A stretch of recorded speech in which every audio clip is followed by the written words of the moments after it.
Muito boa noite, amigos que acompanham essa transmissão ao vivo do portal Locus Online. Uma satisfação, mais uma vez, estar aqui com vocês, trazendo mais informações da nossa realidade, do nosso dia a dia. Estamos aqui no estúdio do Locus, transmitindo ao vivo, através do Facebook. E nessa nossa transmissão, hoje temos a satisfação de contar aqui com o Dr. Rodinei Candeia, que é procurador do Estado. Boa noite, doutor Rodinei, tudo bem? Boa noite, Matheus. Boa noite, Gisael. E o Gisael Duarte, que é o nosso colega articulista do Locus também. Bem-vindo, Gisael. Boa noite. Boa noite. Vamos falar sobre uma situação que aflige muitas famílias Brasil afora e que foi tema de uma palestra do Dr. Rodinei Candeia no encontro da DCE Passo Fundo há alguns dias, né? Dr. Rodinei falou sobre a dominação ideológica do Estado, utilizando a sua experiência como procurador nos estudos e nas questões relativas à demarcação de reservas indígenas por todo o Brasil. Então, primeiramente, Dr. Rodinei, gostaria que o senhor falasse um pouco sobre o seu trabalho de estudo e análise da questão indígena, não só aqui no Rio Grande do Sul, mas Brasil afora. Eu comecei ao contrário, né? Porque a gente escuta falar bastante dessa questão de aparelhamento ideológico, de dominação do Estado, do aparelho do Estado por dentro, e você vê muitas teorias a respeito, dá uma ideia de uma certa conspiração, né, existente.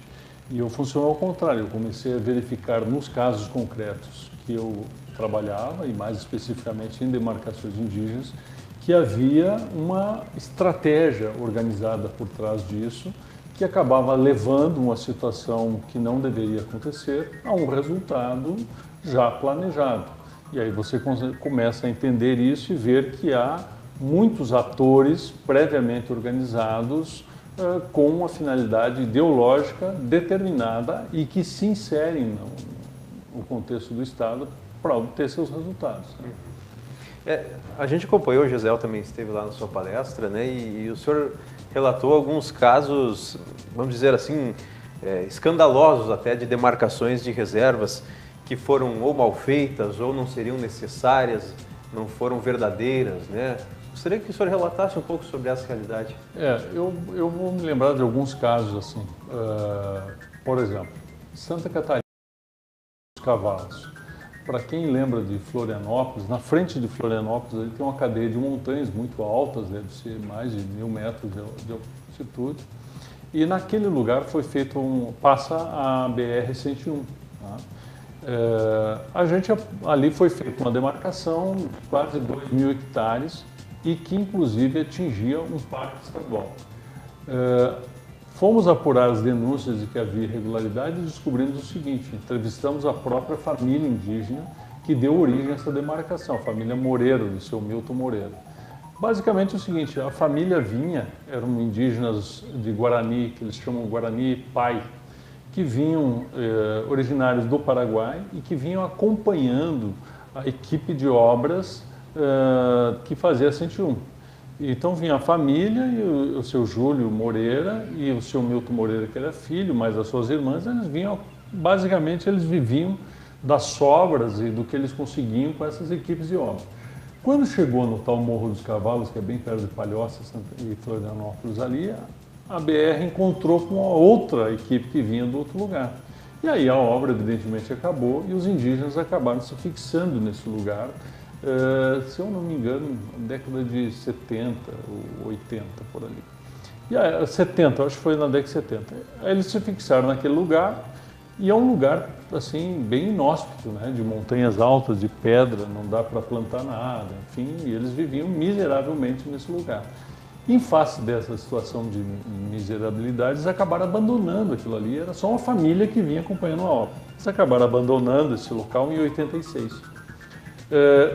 Posteriormente, uma ONG chamada Centro de Trabalho Indigenista, vincular ainda junto com a Universidade Federal de Santa Catarina e mais antropólogos, resolveram então fazer o resgate dessa identidade indígena e em 94 lançaram um programa Guarani do Litoral de Santa Catarina para declarar essa área como indígena.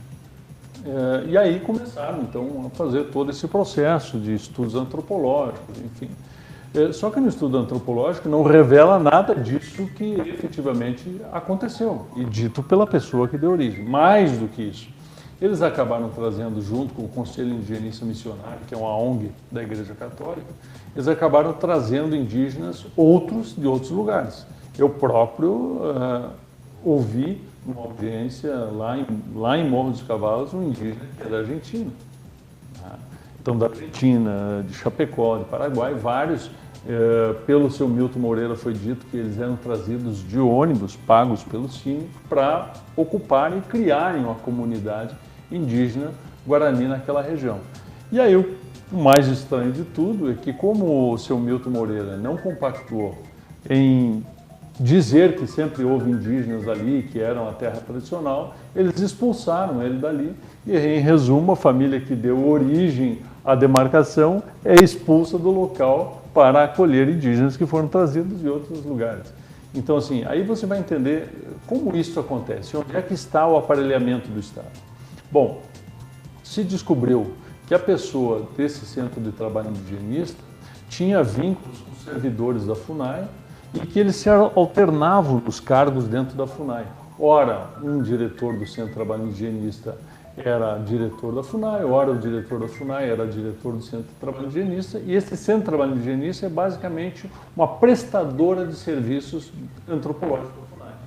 E o Centro de Trabalho Indigenista, a antropóloga, que fez o primeiro estudo e que justificou a necessidade de criar uma reserva, foi nomeada depois como a antropóloga-chefe do trabalho.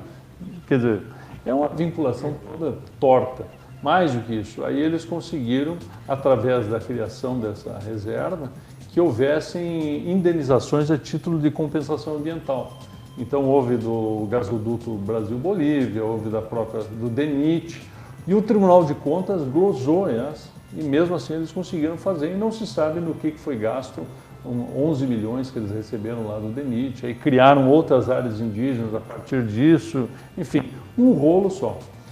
Na demarcação tem uma fraude assim, que é mais escancarada, que é a planta baixa que foi feita do local de demarcação. Ali é uma região montanhosa, realmente muito alta, e na planta baixa foram cortadas as curvas de nível, que é o demonstrativo gráfico de que ali é montanha. Por quê? Para justificar a amplitude e dizer que aquela área ia servir para plantio, para essas coisas assim, né?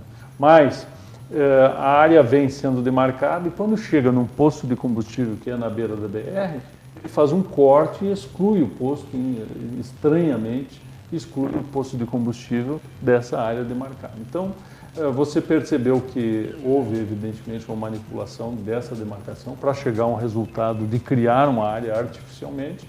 E aí, como é que isso aconteceu? Isso aconteceu porque o programa de pós-graduação da Universidade de Santa Catarina está direcionado para isso.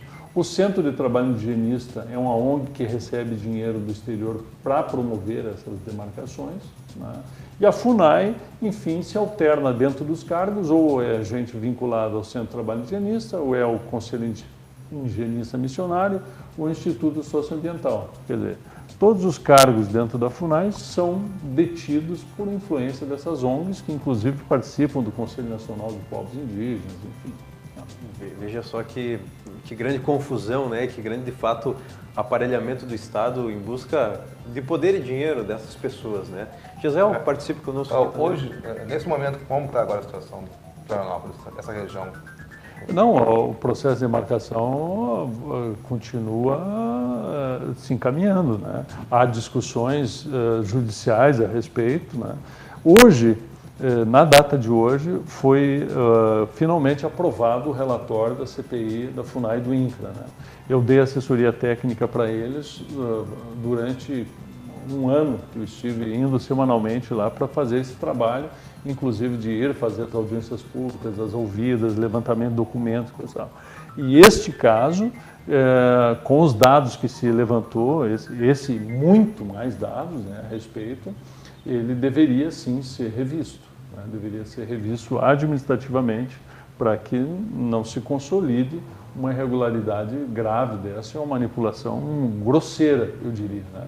Mas cada vez que você fala em revisar, você, ao mesmo tempo, você levanta assim um mundo de oposições E aí vou dizer que a mais forte delas é da Sexta Câmara do Ministério Público Federal, que também é todo alinhado com esse discurso de esquerda, né, de criar a qualquer custo reservas indígenas. Para vocês terem uma ideia, na semana passada houve uma reunião da Comissão Interamericana de Direitos Humanos em Buenos Aires, e essa reunião tratava de por que as demarcações estão suspensas, estão sendo realinhadas, denunciava a CPI do Congresso, como se o Congresso Nacional, representante do povo brasileiro, não tivesse o direito de investigar esses casos. Ou seja, você está discutindo questões de soberania nacional, de representatividade, levando para outros fóruns para tentar criar regras internacionais para sujeitar a que interesses. Né? Eles não tratam como uma coisa nacional, e sim internacional, o interesse... Na verdade, você tenta dominar não só o Estado brasileiro, como até os organismos internacionais. Hoje, a ONU, a OEA, os organismos de direitos humanos, estão totalmente dominados pelos pessoal. E essas informações que o senhor apresentou lá na palestra de que as reservas indígenas ou as áreas demarcadas coincidem com as áreas produtivas, mais produtivas no Brasil, ou de extração de minérios, isso é algo que coincidentemente acaba sendo o mesmo local das reservas nesses espaços no território brasileiro. Sempre se disse, assim, nas conversas informais, que as reservas decidem sobre reservas minerais importantes, né? Se você for olhar a reserva ali Yanomami, é isso, a própria Raposa Serra do Sol, né, sobre áreas de grande riqueza mineral. Mas eu vou contar um caso concreto que eu vi. Eu fui olhar a demarcação de Apitereu, que fica no município de São Félix do Xingu. O município de São Félix do Xingu, ele é um município no Pará que tem 1.000 quilômetros de ponta a ponta. Ele é maior que o estado do Rio Grande do Sul, uma coisa absurda. E lá foi feita uma demarcação de uma área para indígenas paracanã, vindos de 400 quilômetros dali do Paraná, de Marabá. Foi feita uma demarcação que chegou à conclusão de demarcar 280 mil hectares para 240, em torno de 240 indígenas. E aí foi ampliada essa área para 700, primeiro para 980 e depois para 780 mil hectares.